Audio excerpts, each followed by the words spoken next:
Bonjour à tous, bienvenue pour ce nouveau tuto où nous allons travailler sur des techniques de dessin, des techniques sèches. À savoir, nous allons travailler avec différentes qualités de crayons de papier. Donc vous vous êtes peut-être déjà demandé pourquoi un crayon on l'appelait HB, B ou H et quelles étaient les différences entre ces crayons. Eh bien c'est pas compliqué, les crayons HB on va dire c'est le crayon moyen. C'est un crayon qui va avoir une teinte grise, c'est une pointe ni trop sèche ni trop grasse et on obtient un gris moyen. Si je prends un crayon B, je vais avoir, en exerçant la même pression que précédemment, un gris beaucoup plus intense. La mine étant plus grasse, elle va davantage marquer le papier. Vous noterez également que sur les crayons, il y a des chiffres. Donc plus le chiffre est grand, plus l'intensité est grande également dans la dureté ou au contraire si la mine est plus grasse. Donc un 6H va être extrêmement sec et un 6B extrêmement gras. On a également des mines graphite. C'est une densité assez lourde et en général c'est assez gras aussi. Donc on va obtenir quelque chose de plus gras. Et après on a les crayons fusains qui vont être eux vraiment d'un noir presque total. Donc grâce à ces outils je vais obtenir différents degrés de gris.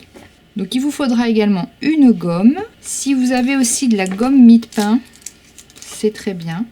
La gomme mie-de-pain, souvent ça se présente sous la forme d'un pain gris. C'est assez malléable, élastique. Et je la fais chauffer entre mes doigts, je la réchauffe, qu'elle devienne vraiment collante.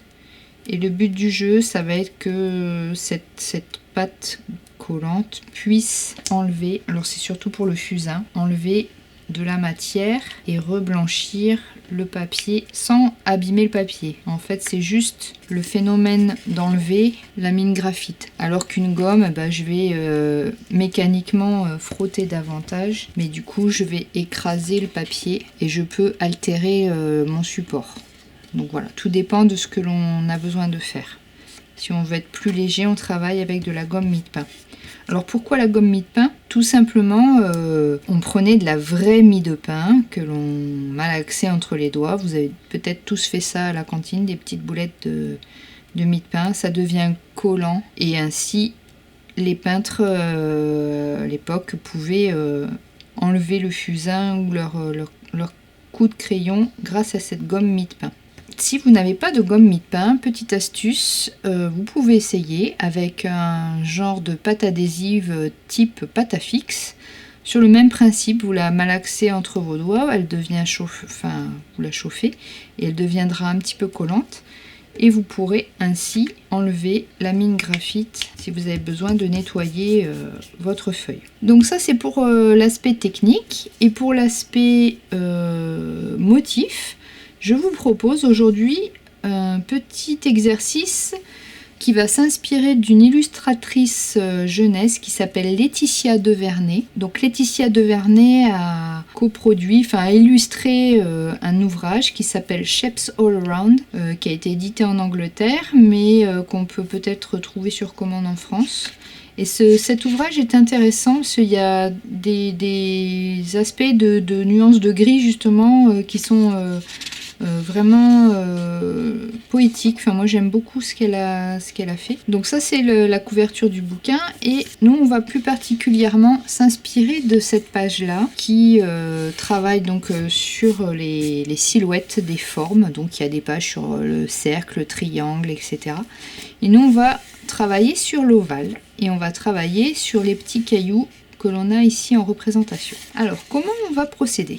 Eh bien c'est simple, vous allez récupérer un emballage de céréales ou un cartonnage d'emballage assez épais mais pas trop non plus. Vous pouvez le plier par la moitié.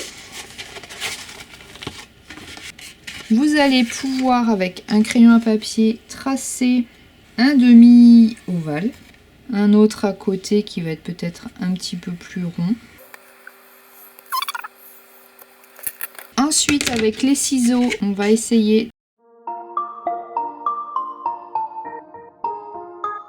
Et on va avoir ainsi nos 4 cailloux que nous allons pouvoir positionner sur une feuille de papier, papier bleu-blanc. Il n'y a pas besoin que ce soit super épais. Si vous avez du papier canson un peu épais, c'est toujours mieux, mais même une simple feuille, ça suffira. On va scotcher pour éviter que ça bouge. Et ensuite, je vais prendre mon crayon HB et je vais commencer à griser mon caillou. Alors, je vais d'abord déterminer d'où vient ma lumière. Donc, je peux décider que la lumière vient de ce côté-là, droit. Donc, ça veut dire que mes cailloux seront plus clairs à droite et il y aura peut-être une ombre à gauche. Donc, je vais commencer par le foncé. Vous voyez que je tiens mon crayon relativement loin de la mine de manière à avoir des mouvements amples au niveau de mon coup de crayon. Je suis très légère et je vais appliquer toute la mine. Donc avec un crayon H, je reviens juste sur la partie la plus claire et je vais ainsi estomper peut-être avec le doigt de manière à obtenir un dégradé vraiment doux. Et je vais revenir ensuite avec un crayon B. Et je peux réestomper avec mon doigt. Si le contact du papier ne me plaît pas, je peux tout à fait prendre un petit mouchoir en papier ou un petit bout de buvard aussi, ça peut marcher, de manière à déposer la mine graphite. Donc vous avez vu, je suis bien du foncé vers le clair et je vais à peine travailler sur le plus clair pour préserver au maximum mon papier, pour que ça reste vraiment le plus clair possible. Et je vais revenir comme ça jusqu'à ce que j'ai vraiment un dégradé intense, sans démarcation, mais vraiment avec qui va du clair au foncé. Donc là, il n'y a pas de risque que je dépasse puisque j'ai mon gabarit qui va me faire ma limite. Et ça va préserver mon blanc de papier autour. Donc c'est intéressant. Je peux revenir avec ma mine graphite également pour intensifier le grisé. Alors ce travail d'estompe, il peut se faire, alors si vous en avez, c'est des espèces de petits bâtonnets de papier compressé qui peuvent vous aider également à estomper votre dégradé. Moi je trouve qu'au doigt ça fonctionne bien. Et ensuite on peut accentuer encore avec les crayons fusains.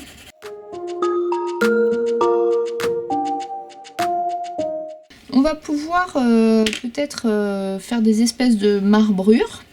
Donc je vais reprendre mon crayon HB et je vais pouvoir venir par exemple ici tracer des petites lignes souples.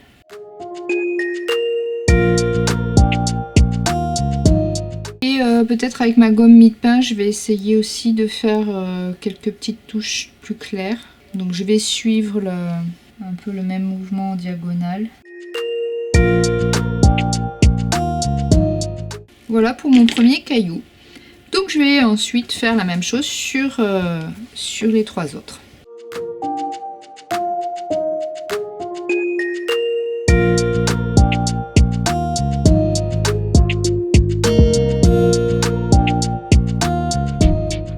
Ce qu'il est possible de faire aussi, c'est de couper un petit morceau de gomme en biseau. Hop, de manière à avoir quelque chose avec des arêtes vives. Et du coup, je vais pouvoir avoir un gommage assez fin qui pourra vraiment faire des jolies stries sur mes cailloux. Et après, je peux souligner avec mon crayon à papier pour rajouter du contraste et renforcer vraiment l'aspect minéral du caillou, de la pierre. Là où c'est le plus foncé, je peux aussi remettre un petit coup de crayon, hop, comme ça. Et allez, c'est parti pour les 2 derniers.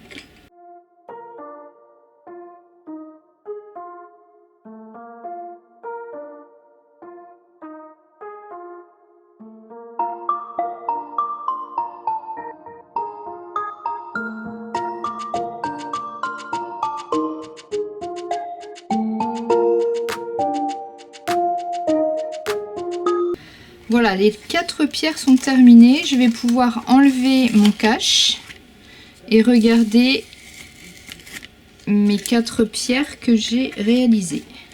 Donc ça fonctionne plutôt pas mal.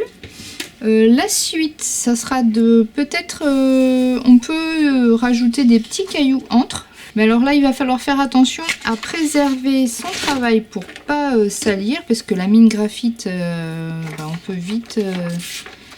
on peut vite salir son travail. Donc on va reprendre le crayon à papier HB et entre chaque, on peut placer un petit caillou. Vous savez, comme cet art japonais qui consiste à superposer en équilibre des pierres. Ça se fait pas mal en land art. Donc là, nous, on va le faire, mais en dessin.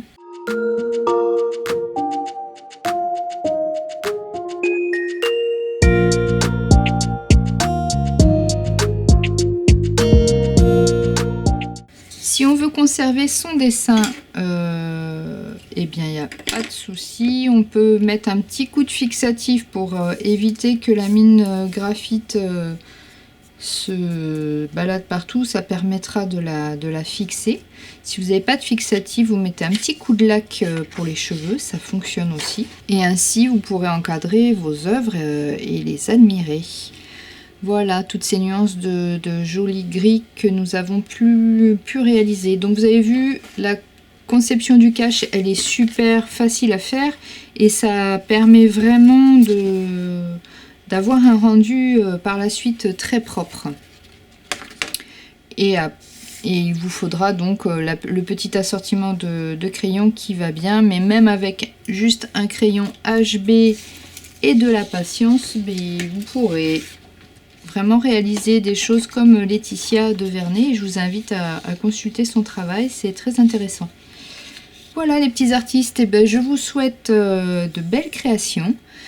Ce tuto vous a été proposé par l'Office culturel du pays de Duras et on se retrouve très prochainement pour d'autres astuces techniques pour vous accompagner sur vos créations.